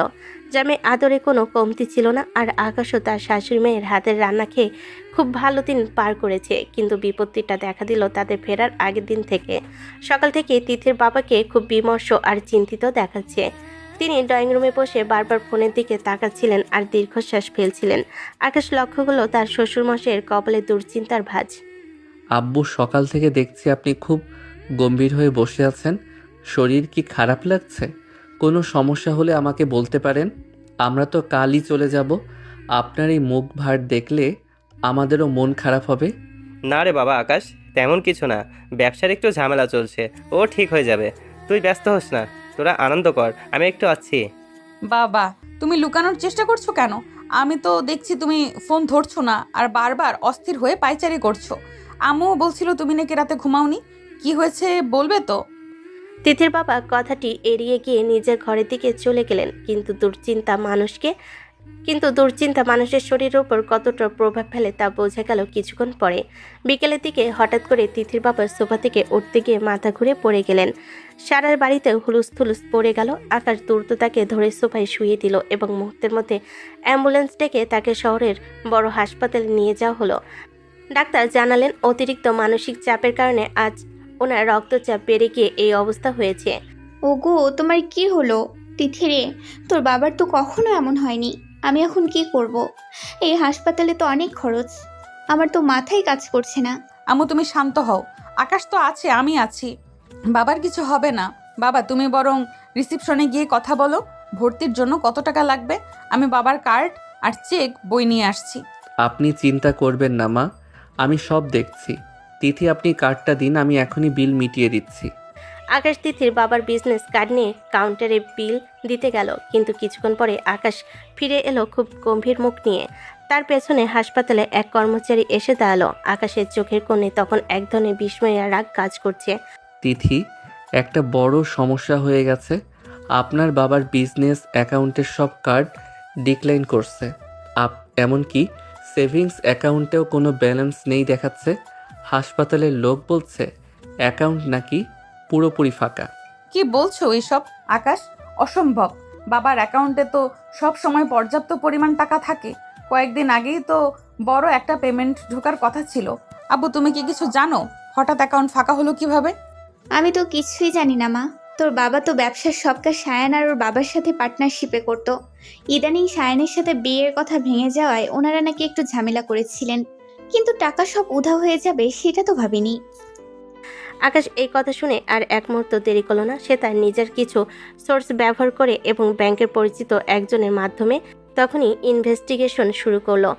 প্রায় ঘন্টাখানেক ছোটাছুটির পর আকাশ যখন ফিরে এলো তখন তার জল শক্ত হয়ে আছে। রাগে তার হাত কাঁপছে। তিথি, আমি জানতে পেরেছি কি হয়েছে। এটা কোনো টেকনিক্যাল সমস্যা নয়, এটা একটা পরিকল্পিত ধোঁকাবাজি। সায়ান আপনার বাবার সব জয়েন্ট অ্যাকাউন্ট থেকে টাকা সরিয়ে নিয়েছে এবং জালিয়াতি করে সব পার্টনারশিপ পেপার ভেঙে দিয়েছে। শুধু তাই নয়, সে আপনার বাবার নামে বিশাল একটা লোনও দেখিয়ে রেখেছে। সায়ান আপনাদের পথে বসানোর ব্যবস্থা করে পালিয়েছে। ও এতটাই নিচে নামতে পারলো? শুধু বিয়ে ভেঙেছি বলে ও আমার বাবার তিল তিল করে গড়া ব্যবসাটাও শেষ করে দিল। আকাশ, এখন বাবার চিকিৎসা হবে কিভাবে? আমরা তো এখন একদম অসহায় হয়ে পড়লাম। অসহায় ভাববেন না তিথি। সায়ান ভেবেছে সে খুব চালাক, কিন্তু সে জানে না সে কার সাথে পাঙ্গা নিয়েছে। ও আমার পরিবারের সম্মান নিয়ে খেলেছে। আমি প্রতিজ্ঞা করছি তিথি, সায়ানকে আমি এমন শিক্ষা দেব যে ও জীবনে আর কোনো মেয়ের দিকে তাকানোর সাহস পাবে না। সায়ান যা যা কেড়ে নিয়েছে আমি তার ডাবল ওর থেকে উসুল করব। আকাশের কণ্ঠস্বরে এমন এক দৃঢ়তা ছিল যে তিথি তার মা আর কিছুটা আশ্বস্ত হলেন, কিন্তু হাসপাতালে বেডে শুয়ে থাকা নিথর তিথির বাবার দিকে তাকিয়ে সবার মনে একরাশ আতঙ্ক দানা বাঁধল। আকাশ মনে মনে সায়নের বিরুদ্ধে এক মারাত্মক শক কষতে শুরু করলো। কলেজে সেই চঞ্চল জুনিয়র ছেলেটা যেন মুহূর্তেই এক গম্ভীর আর প্রতিহিংসা পরায়ণ পুরুষে পরিণত হলো। লড়াইটা এখন আর শুধু সায়ন আর তিথির মধ্যে নেই, এটা এখন আকাশের সম্মানের লড়াই। গত কয়েকটা দিন আকাশের উপর দিয়ে যেন প্রলয় বয়ে গেছে। সে ঠিকমতো খাওয়া দাওয়া বা ঘুম কিছুই করেনি। তার চোখে মুখে ছিল শুধু প্রতিশোধের নেশা। আকাশ তার বন্ধুদের এবং ব্যক্তিগত কিছু আইনি সোর্সের সাহায্যে নিয়ে দিনরাত এক করে সায়নের সব জালিয়াতির নথিপত্র জোগাড় করেছে। অবশেষে আকাশ সার্থক হলো। সায়ন এবং তার বাবা যে অত্যন্ত চতুরতার সাথে তিথির বাবার সই জাল করে ব্যাংক অ্যাকাউন্ট ফাঁকা করেছে, তার সব অকাঠ্য প্রমাণ এখন আকাশের ব্যাগে। আকাশ পুলিশ ফোর্স নিয়ে সরাসরি সায়ন্তর অফিসে হানা দিল। সায়ন তখন নিজের কেবিনে বসে জয়ের হাসি হাসছিল। ঠিক তখনই পুলিশ তার হাতে হাতকড়া পরিয়ে দিল। আকাশ, তুমি কাজটা মোটেও ভালো করলে না। তুমি জানো না আমি কে? এই পিচ্ছে একটা ইম্যাচিওর ছেলে হয়ে তুমি আমার এত বড় ব্যবসায়িক সাম্রাজ্য ধ্বংস করলে। তোমার সাহস তো কম নয়। পুলিশ অফিসার, আপনারা ওকে কেন ধরছেন না? ও তো জাস্ট একটা কলেজের স্টুডেন্ট। মিস্টার সায়ান, চিৎকার করে লাভ নেই। আপনি যাকে কলেজের স্টুডেন্ট ভেবে তুচ্ছ তাচ্ছিল্য করছেন, সেই স্টুডেন্টই আপনার জালিয়াতের সব নাড়িভুড়ি বের করে ফেলেছে। এই যে দেখুন আপনার জাল সইয়ের কপি আর ট্রান্সফার হিস্ট্রি। আপনি ভেবেছিলেন তিথির বাবাকে হসপিটালে পাঠিয়ে আপনি সব হজম করে ফেলবেন। আকাশ থাকতে সেটা অসম্ভব। অফিসার, ওকে এখনই নিয়ে যান। তিথি কোথায়? আমি ওর সাথে কথা বলতে চাই। তিথিকে ডাকো। ও নিশ্চয়ই এসব জানে না। ও জানলে কখনোই আমাকে এভাবে জেলে পাঠাতে পারতো না। ঠিক সেই সময় তিথি আর তার বাবা হসপিটাল থেকে ছাড়া পেয়ে পুলিশের গাড়ির শব্দ শুনে সেখানে এসে পৌঁছালেন। তিথির বাবা এখনও বেশ দুর্বল। তিনি তার চোখের সামনে সায়নদের এই জঘন্য রূপ দেখে তিনি পাথর হয়ে দাঁড়িয়ে রইলেন। সায়ন তিথিকে দেখা মাত্রই পাগলের মতো তার দিকে এগিয়ে যাওয়ার চেষ্টা করতে লাগলো। তিথি, তিথি শোনো তিথি, আমি তোমাকে সত্যি অনেক ভালোবাসতাম। আমি তোমাকে বিয়ে করে রাজা রানীর মতো সুখে রাখতে চেয়েছিলাম, কিন্তু তুমি কি করলে? তুমি বিয়ের আসর থেকে পালিয়ে গিয়ে আমাকে পুরো সমাজের সামনে অপমান করলে। আমি তো আসতে চেয়েছিলাম, কিন্তু তুমি তো আমাকে ভয় দেখিয়ে ব্ল্যাকমেল করে আসতে নিষেধ করেছিলে। আর এখন এই ছোট্ট একটা ছেলেকে বিয়ে করে স্বামী স্ত্রী খেলা করছো। এটা কি ঠিক হলো তিথি? আমার প্রতি তোমার কি কোনো মায়া নেই? ভালোবাসা? তুই এই পবিত্র শব্দটা তোর মুখে আনিস না সায়ান। ঘৃণা হচ্ছে আমার। তুই ভালোবাসার মানে বুঝিস? তুই আমার বাবাকে পথে বসাতে চেয়েছিলি, তাকে হার্ট অ্যাটাক পর্যন্ত করিয়েছিস শুধু টাকার লোভে। তুই বলছিস আমায় ভালোবাসতিস? যে মানুষটা তোকে নিজের সন্তানের মতো বিশ্বাস করতো, তার সব কেড়ে নিয়ে তুই এখন বড় বড় কথা বলছিস। তিথি আর নিজেকে এক মুহূর্তের জন্য নিয়ন্ত্রণ করতে পারল না। সে সজোরে সায়নের গালে পরপর কয়েকটা চড় কষিয়ে দিল। সায়নের মাথাটা অপমানে একদিকে হেলে পড়ল, আর পুরো অফিস এলাকা এক লহমায় নিস্তব্ধ হয়ে গেল। ভাগ্যিস সেদিন তোকে ব্ল্যাকমেল করে বিয়েটা ভেঙেছিলাম সায়ান, না হলে আজ তোর মতো একটা হীনমন্য জানোয়ারের ঘরে আমাকে বন্দিনী হয়ে থাকতে হতো। তোর মতো নিচু মনের মানুষের ছায়াও যে আমি মারাইনি, তার জন্য আমি নিজেকে হাজারবার ভাগ্যবতী মনে করি।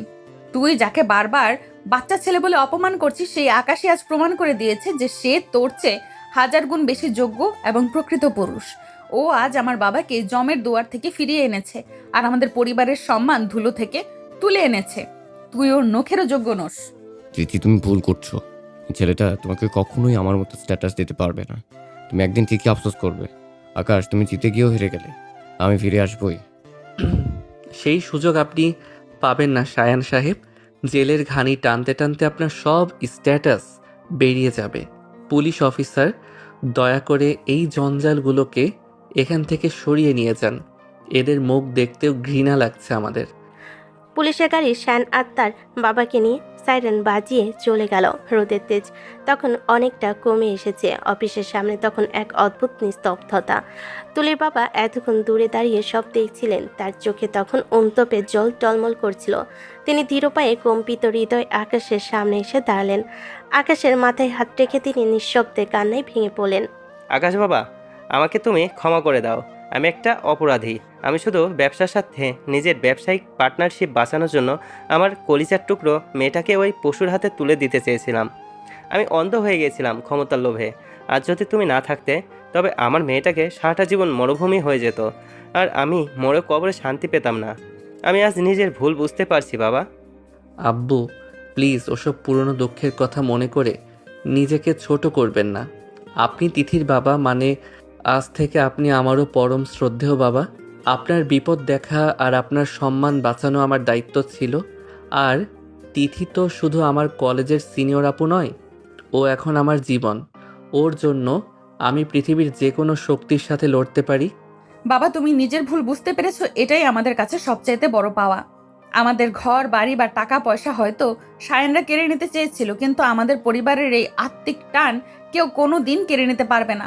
আর আকাশ, ও হয়তো বয়সে আমার ছোট, কিন্তু ওর সাহসিকতা আর ওর মনটা হিমালয়ের মতো বিশাল। আমি গর্বিত যে ও আমার স্বামী। তিথির বাবা আকাশের হাত দুটো শক্ত করে জড়িয়ে ধরলেন। তার মনে আজ এক পরম প্রশান্তি খেলা করছে। তিনি বুঝতে পারলেন যে আকাশ শুধু একজন ভালো জামাই নয়, সে এই পরিবারের সত্যিকারের মেরুদণ্ড এবং রক্ষাকর্তা। আকাশ আর তিথি একে অপরের দিকে এক গভীর দৃষ্টিতে তাকালো। তাদের এই টক ঝাল মিষ্টির সম্পর্কের আড়ালে আজ এক গভীর শ্রদ্ধা আর অটুট ভালোবাসার জন্ম নিল। বাড়ি ফেরার পথে রিকশায় আকাশের কাঁধে আলতো করে মাথা রেখে তিথি ভাবল, জীবনের সবচেয়ে কঠিন সময়ে সে সবচেয়ে সঠিক মানুষটিকে খুঁজে পেয়েছে। শায়নে সেই জঘন্য চক্রান্তের কালো মেঘ কেটে যাওয়ার পর আকাশ আর তিথির জীবনে এক নতুন ভোরের সূচনা হয়েছে। তিথির বাবা এখন পুরোপুরি সুস্থ, আর আকাশ এখন তিথির চোখে শুধুই একজন জুনিয়র নয়, বরং তার বিপদে পরম বন্ধু আর রক্ষাকর্তা। দিন দিন তাদের সম্পর্কের রসায়ন যেন আরও গাঢ় আর মায়াবী হয়ে উঠছে। কলেজের ক্লাস শেষে বাড়ি ফিরে এখন আর তারা আগের মতো সাপে নেউলে ঝগড়া করে না, বরং একে অপরের সান্নিধ্য পাওয়ার জন্য মুখিয়ে থাকে। বিকেল হলেই তারা ঘরে বেলকনিতে বসে চা খায় আর নাচে প্র্যাকটিস নাম করে একে অপরের আরও নিবিড় সান্নিধ্যে আসে। তিথি ম্যাডাম, আপনি কি একটা জিনিস ইদানিং খেয়াল করেছেন? আজকাল আপনি আমাকে আগের মতো আর কথায় কথায় ধমকান না। এমনকি কলেজের সেই দাপুটে আর খতরনাক লোকটাও আপনার মুখ থেকে কোথায় যেন হারিয়ে গেছে। ব্যাপারটা কি বলুন তো? আমাকে দেখে কি এখন আর আগের মতো রাগ হয় না আপনার? নাকি আপনার কঠিন মন আমার ভালোবাসার কাছে হার মেনেছে? রাগ হবে না কেন? রাগ তো আগের চেয়েও বহুগুণ বেড়েছে। তবে এখন সেই রাগের চেয়ে বেশি কেন জানি না ভয় হয়। ওই যে সেদিন তুমি যেভাবে হিরোর মতো একাই সব পরিস্থিতি সামলালে, তারপর থেকে তোমাকে আর সেই ছোট জুনিয়র ভাবতে পারছি না। কিন্তু তাই বলে ভেবো না যে তুমি আমার হাত থেকে সব পার পেয়ে যাবে। আমার কলেজের শাসন কিন্তু চলবেই, সেটা মাথায় রেখো জনাব। ও আচ্ছা, শাসন এখনও চলবে? তাহলে চলুন কালকে সেই রোমান্টিক ড্যান্সের মেইন স্টেপটা আরেকবার প্র্যাকটিস করি। আপনার শাসনের চোটে তো আমার পায়ের পেশিতে একদম টান ধরে গেছে। আজ কিন্তু একটা শর্ত আছে তিথি, আজ আমি টিচার হব আর আপনি হবেন আমার বাধ্য স্টুডেন্ট। রাজি তো? ইদানিং তোমার সাহস আকাশ ছোঁয়া হয়ে গেছে। আকাশ, আমাকে স্টুডেন্ট বানাতে চাও? এত বড় স্পর্ধা তোমার? ঠিক আছে, দেখি তোমার তাল জ্ঞান আর নাচের ছন্দ কতটুকু বেড়েছে। মিউজিক চালাও, আমি দেখছি তুমি আমাকে নতুন কি শেখাও। আর যদি ভুল করো তবে কিন্তু কানমোলা খেতে হবে।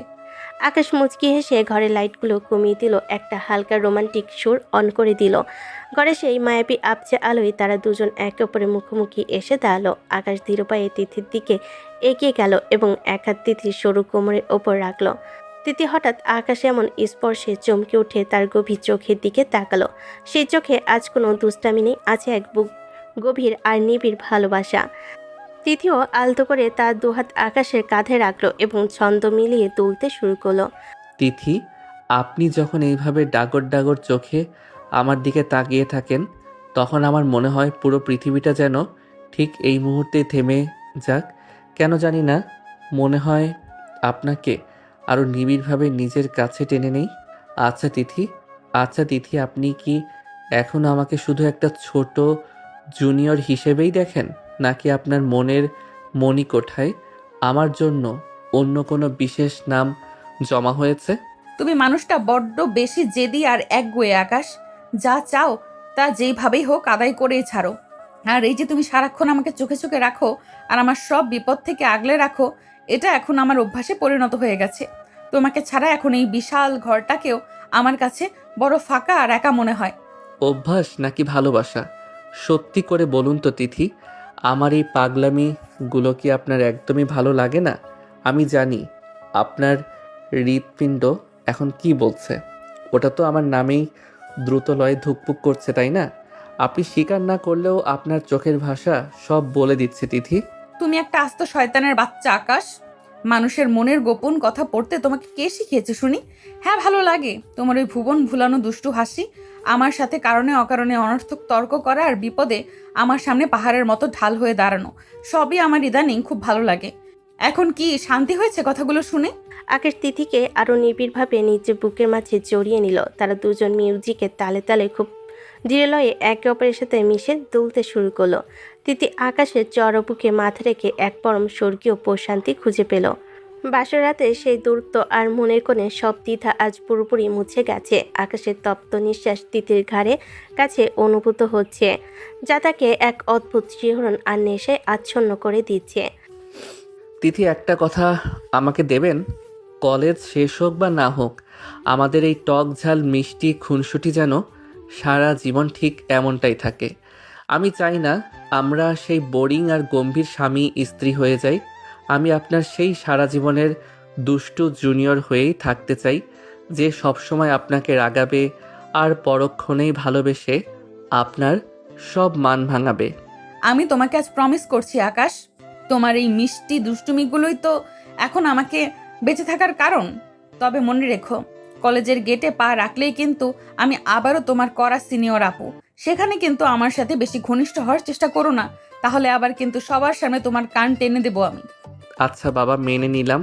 কলেজের গেট পর্যন্ত আমি আপনার বাধ্য ছাত্র আর অনুগত জুনিয়র, কিন্তু এই চার দেয়ালের ভেতর আমি আপনার সব।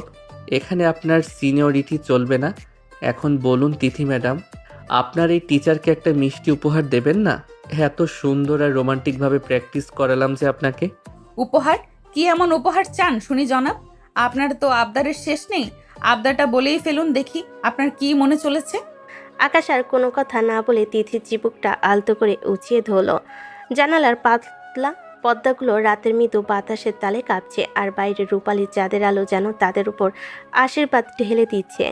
আকাশ ধীরে ধীরে তিথির লালচে ঠোঁটের খুব কাছে মুখ নিয়ে গেল। তিথি এক অজানা আবেশে আর লজ্জায় চোখ বন্ধ করে ফেল। এক নিবিড় আর পবিত্র ভালোবাসার মুহূর্তে তাদের দুজনকে আজ এক অদৃশ্য অটুট সুতোয় বেঁধে ফেল। তাদের এই খুনসুটিময় সম্পর্কের আজ এক পূর্ণাঙ্গ রোমান্টিক মিলন ঘটল। আজ সেই বহু প্রতীক্ষিত কলেজের বার্ষিক সাংস্কৃতিক অনুষ্ঠানের দিন। পুরো কলেজ ক্যাম্পাস আজ আলোকসজ্জায় ঝলমল করছে।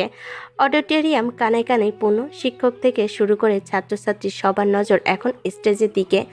ব্যাক স্টেজে তিথি আর আকাশ নিজেদের শেষ মুহূর্তের প্রস্তুতি গুছিয়ে নিচ্ছে। তিথি পরনে লাল পেরে সাদা শাড়ি আর কপালে বড় একটি লাল টিপ। অন্যদিকে আকাশ পড়েছে তার সাথে মানানসই ধবধবে সাদা পাঞ্জাবি।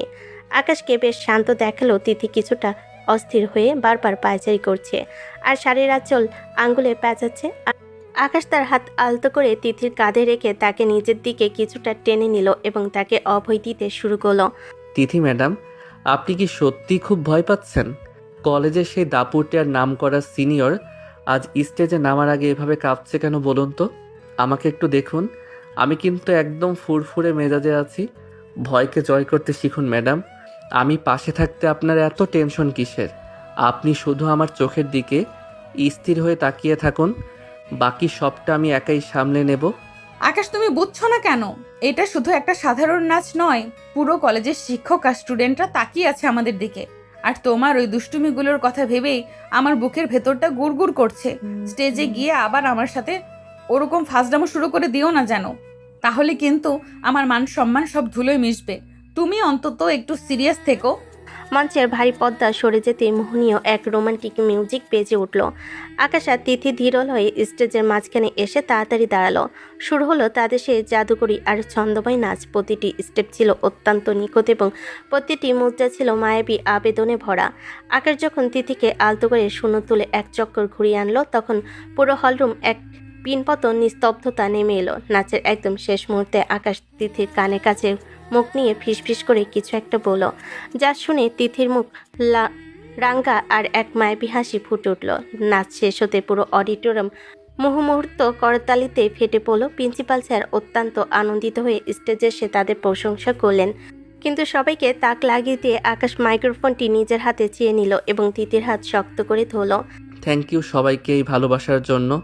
আজ এই বিশেষ মুহূর্তে আমি একটা গোপন কথা সবার সামনে বলতে চাই।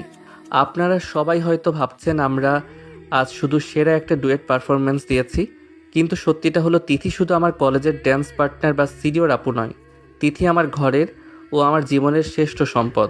তিথি আসলে আমার আইনত বিবাহিত স্ত্রী। তিথি, আমি জানি আমাদের এই বিয়েটা হয়তো খুব অদ্ভুত পরিস্থিতিতে হয়েছিল, কিন্তু আজ আমি এই হাজার মানুষের সামনে দাঁড়িয়ে বুক ফুলিয়ে স্বীকার করছি, আমি আপনাকে পৃথিবীর সবচাইতে বেশি ভালোবাসি। আপনি কি আমাকে এই অবাধ্য আর পাগল জুনিয়র স্বামী হিসেবেই সারা জীবন ভালোবেসে শাসন করে যাবেন? আকাশের এই সাহসী ঘোষণা শুনে পুরো অডিটোরিয়াম মুহূর্তের জন্য স্তব্ধ হয়ে গেল। তিথি তখন চরম লজ্জায় আর পরম আনন্দে মাথা নিচু করে আকাশের হাতটা আরও শক্ত করে আঁকড়ে ধরল। সে আবেগে নিজের চোখের পানি মুছে আকাশের চোখের দিকে তাকিয়ে সবার সামনে তার মনে কথা প্রকাশ করলো। তুমি মানুষটা সত্যি একটা আস্ত শয়তানের বাচ্চা আকাশ। সবার সামনে এভাবে আমাকে লজ্জায় ফেলে দিলে। তবে আজ আর আমি কোনো কিছু লুকিয়ে রাখবো না। হ্যাঁ আকাশ, আমিও তোমাকে জান দিয়ে ভালোবাসি। তোমার এই মিষ্টি পাগলামি, তোমার এই ছায়ার মতো আগলে রাখা আর তোমার এই একগুয়ে জেদ সবই এখন আমার বেঁচে থাকার অক্সিজেন। আমি চাই সারা জীবন তুমি আমার এই দুষ্টু জুনিয়র হয়েই থেকো, যাকে আমি অধিকার নিয়ে সারা জীবন ভালোবেসে শাসন করতে পারবো। আজ এই সবার সামনে আমি বলছি, আমি তোমার হয়েই থাকতে চাই। তিথির এই স্বীকারোক্তির পর পুরো হলরুমে আবারও হাততালির জোয়ার বয়ে গেল। শিক্ষকরা হাসি মুখে মঞ্চে এগিয়ে এসে এই নব দম্পতিকে মন ভরে দোয়া করতে লাগলেন। বন্ধুরা হইহুল্লোড় আর শীষ দিয়ে চারপাশ মাতিয়ে তুলো। আকাশ আর তিথি স্টেজের মাঝখানে দাঁড়িয়ে একে অপরের দিকে তাকিয়ে জয়ের হাসি হাসল। অনুষ্ঠান শেষ যখন তারা হাত ধরাধরি করে কলেজের মূল গেট দিয়ে আসছিল, তখন বিকেলের আবছা সোনালি রোদ তাদের দুজনের মুখে এসে পড়ল। আকাশ তিথির দিকে তাকিয়ে মুচকি হেসে আলতো করে তার কাজ জড়িয়ে ধরল। তারা দুজনেই আজ মনে মনে অনুভব করলো যে জীবনের আসল বড় অনুষ্ঠান তো মাত্র শুরু হলো। তাদের এই দুষ্টু মিষ্টি ভালোবাসার গল্পটি এভাবেই এক সার্থক আর পরিপূর্ণ সুখের সমাপ্তিতে পৌঁছে গেল। এভাবেই সারা জীবন বেঁচে থাকবে সকল ভালোবাসা।